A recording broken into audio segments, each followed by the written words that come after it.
আৰম্ভ কৰিম। কোভিড-19 বিভীষিকাৰ মাজতে আমি 5,000 নতুন শিক্ষকক নিযুক্তি দিছিলোঁ আৰু বৰ্তমান শিক্ষক নিযুক্তি আৰু প্ৰাদেশিকৰণৰ যি প্ৰক্ৰিয়া চলি আছে তাৰ ফলত ফেব্ৰুৱাৰী মাহৰ 20 তাৰিখৰ ভিতৰত সৰ্বমুঠ 50,000 যুৱক যুৱতী আৰু শিক্ষক শিক্ষয়িত্ৰীৰ উপকাৰ আমি কৰিব পাৰিম।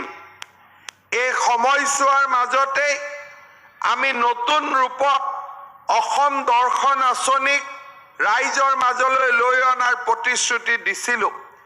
100 বছৰ পূৰ্ণ হোৱা ধৰ্মীয় অনুষ্ঠানসমূহক আমি 10 লাখ টকা আৰু সেই ধৰ্মীয় অনুষ্ঠানলৈ যোৱা ৰাস্তা ঘাটসমূহ বনাবৰ বাবে প্ৰথম পৰ্যায়ত আমি 700 কোটি টকাৰ অনুমোদন দিছিলোঁ।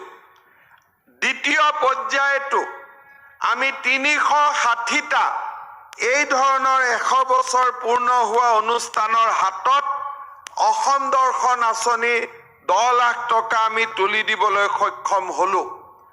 পৰৱৰ্তী পৰ্যায়ত ভাৰতৰ গৃহমন্ত্ৰী অমিত শ্বাহ ডাঙৰীয়াৰ গুৱাহাটী ভ্ৰমণৰ সময়ত আমি 8,000 নামঘৰলৈ অসম দৰ্শন আঁচনিৰ দ্বিতীয় পৰ্যায় হিচাপে 2.5 লাখ টকাকৈ আমি তেওঁলোকৰ হাতত তুলি দিবলৈ আমি সক্ষম হৈছিলোঁ। তেখেতৰ ভ্ৰমণৰ সময়তে গুৱাহাটী মহানগৰীত আমি নতুনকৈ কৰিবলগীয়া দ্বিতীয়খন মেডিকেল কলেজ আৰু তাৰ উপৰিও কোভিড-19 সময়ছোৱাত মালিগাঁৱৰ অভাৰব্ৰিজ, গণেশগুৰিৰ অভাৰব্ৰিজ, ছুপাৰ মাৰ্কেটৰ অভাৰব্ৰিজ, আৰবি আদিৰ দৰে ডাঙৰ ডাঙৰ আঁচনিবিলাকো আমি ৰূপায়ণ কৰা আৰম্ভ কৰিছিলোঁ। আমাৰ দুটা প্ৰতিশ্ৰুতি ৰৈ গৈছিলে। এটা হ'ল 2 লাখ যুৱক যুৱতীক আমি আত্মসহায়ক গোটৰ মাজেৰে 50,000 টকাকৈ অনুদান দিয়াৰ যি প্ৰতিশ্ৰুতি দিছিলোঁ আৰু মহিলা আত্মসহায়ক গোটসমূহক আমি যি 50,000 টকাকৈ অনুদান আগবঢ়োৱাৰ সিদ্ধান্ত লৈছিলোঁ, এই দুইটা আঁচনি ৰূপায়ণৰ বাবে আমি কাম আৰম্ভ কৰিছিলোঁ।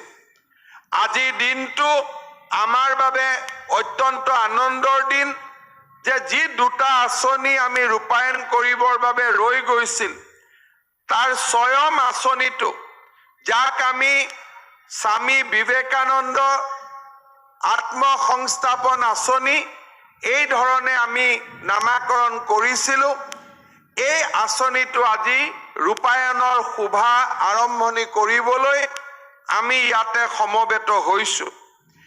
এই আঁচনিটোৰ বিষয়ে আপোনালোকে খুব ভাল কৰি জানে যে 10 জন বা 5 জন যুৱক যুৱতীক লৈ আমি একোটাকৈ আত্মসহায়ক গোট নিৰ্মাণ কৰিছিলোঁ। এই আত্মসহায়ক গোটসমূহলৈ আমি 10 জনীয়া গ্ৰুপ একোটালৈ 5 লাখ টকাকৈ, 5 জনীয়া গ্ৰুপ এটালৈ আমি 2.5 লাখ টকা আমি সাহায্য আগবঢ়াম। প্ৰথম অৱস্থাত 5 জনীয়া গ্ৰুপৰ বা 10 জনীয়া গ্ৰুপৰ প্ৰতিগৰাকী সদস্যৰ বেংক একাউণ্টত আমি 30,000 টকাকৈ জমা দিম। আজিৰ পৰা 48 ঘণ্টাৰ ভিতৰত আপোনালোকৰ বেংক একাউণ্টত সেই টকা জমা হ'ব। ইয়াৰ পৰৱৰ্তী পৰ্যায়ত এই গ্ৰুপবিলাকক আমি প্ৰশিক্ষণৰ ব্যৱস্থা কৰিছোঁ। আমাৰ Indian institute of enterprise, state institute of rural development, এই বিভিন্ন অনুষ্ঠান প্ৰতিষ্ঠানে আপোনালোকক কৃষি, উদ্যোগীকৰণ, এণ্টাৰপ্ৰেনিয়ৰশ্বিপ ডেভেলপমেণ্ট এই বিভিন্ন বিষয়ৰ ওপৰত আপোনালোকক প্ৰশিক্ষণ দিব। এই প্ৰশিক্ষণৰ বাবে ইতিমধ্যে 3 দিনীয়া প্ৰশিক্ষণ হ'ব। তাৰ বাবেও আমি প্ৰয়োজনীয় পুঁজি মুকলি কৰি দিছো এই 3 দিনীয়া প্ৰশিক্ষণ শেষ হৈ যোৱাৰ লগে লগে আপোনালোকৰ একাউণ্টত আকৌ 20,000 টকা আমি আপোনালোকক জমা দিয়াৰ ব্যৱস্থা কৰিম